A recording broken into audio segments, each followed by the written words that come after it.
Psalms chapter 42. The Bible said in Psalms 42, shout unto God with the voice of triumph. Clap your hands, all you people. Let's try that. Clap your hands and shout unto God.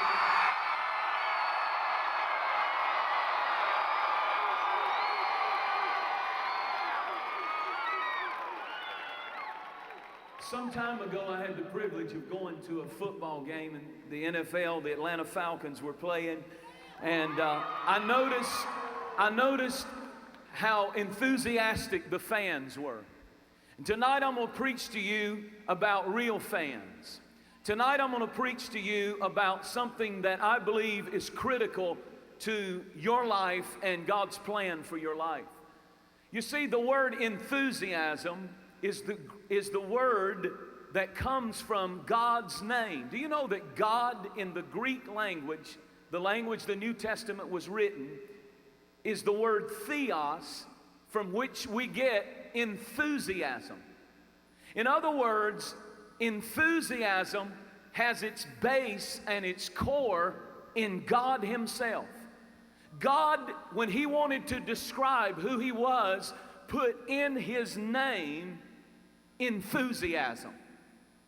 And if anybody ought to be enthused, if anybody ought to be fired up, if anybody ought to be excited, it ought to be people who know Jesus Christ. They ought to be enthusiastic. I'm tired of a bunch of worn out, tore up from the floor up, beat up Christians. I believe that we ought to let our friends and the world know that God is real and we're enthusiastic about Him. You don't have to make me go to church. You don't have to make me love God. I love Him all by myself.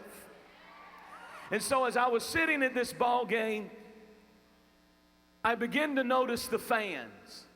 How many of you like sports? Let me see your hand. I wonder how many ball players. Do I have any basketball fans out there? Do I have any football fans out there?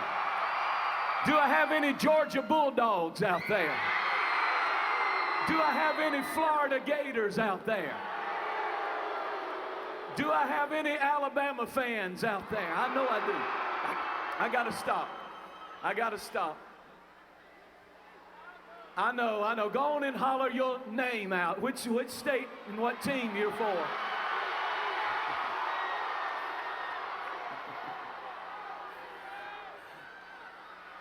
But, all right, let me preach now. But as I was sitting there watching these fans, and me being one, I began to see some parallels about how we ought to be about God and lessons from sports events that we can learn. And I want to go through real quick, then I'm going to get to the heart of my message in some illustrations. But I want to go through real quick what a real fan is, because if anybody ought to be a fan, it ought to be those who know Jesus Christ. And we ought to be fans of the Lord like nobody. And so, first of all, I want to tell you that real fans arrive early. Real fans don't show up the third quarter. Real fans don't show up halfway through the game.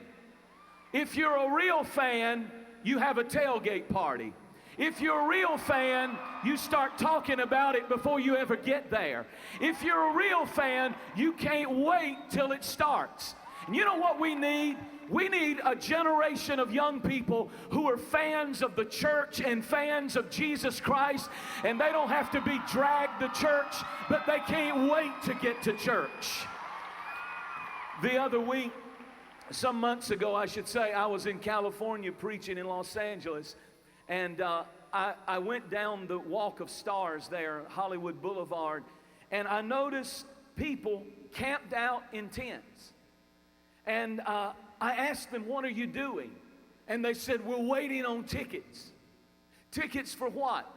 They said, we've been here for almost 3 days waiting to get tickets to hear the Rolling Stones.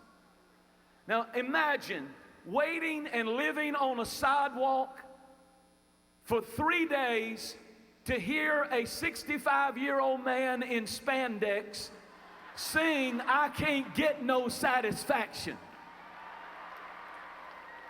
But they were real fans. And real fans arrive early. Number two, real fans don't care when they get home. They love it. They love it when the game goes into extra innings. They love it when the game goes into overtime. They're not standing back there saying, my feet are tired and my legs are getting tired and this praise and worship is too long, and how many bands are they going to have, and how long is this service going to last? I tell you what, I got to go to sleep. You can sleep anytime. Real fans, we're in overtime. Come on. Come on. Come on. Real fans love it when you go into extended game. Real fans never miss a game. Real fans come in any kind of weather. And you know, I was thinking about this. One of the most famous games ever played in the history of sports was something called the Ice Bowl. And it happened in 20-degree weather. Fans, not an empty seat, they sat and they listened and they watched the ball game in 20 degrees of weather. But some Christians are like an old whale. They dry up in the summer and they freeze up in the winter. But real fans are saved in any kind of weather.